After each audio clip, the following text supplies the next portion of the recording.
Hey, I'm Danielle with WTI. If you're in the market for a heat press, then you've come to the right video. This one from PYD Life is a great option for any crafter.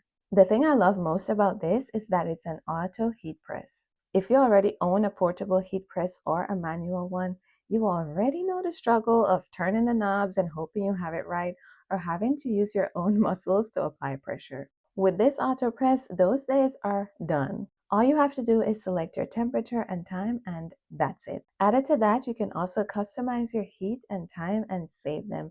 That way, if you make certain items often, you don't have to keep remembering those settings. You can just hit the button and you're ready to go. It was very easy to set up and use right out of the box, and I must say this is one of the best manuals I've seen in a long time. So if you do need help, they've got you covered.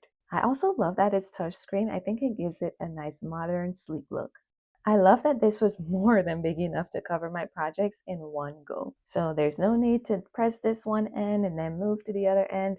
I don't have to do that anymore. So I did a variety of different projects. I did some sublimation, I used some printable vinyl and HTV, and I loved how everything came out. Because of the variety of things you can press with this, I definitely recommend playing around with the heat settings and testing things out before committing. I know there are a lot of choices out there for heat presses, but I highly recommend this one, and that's my point of view.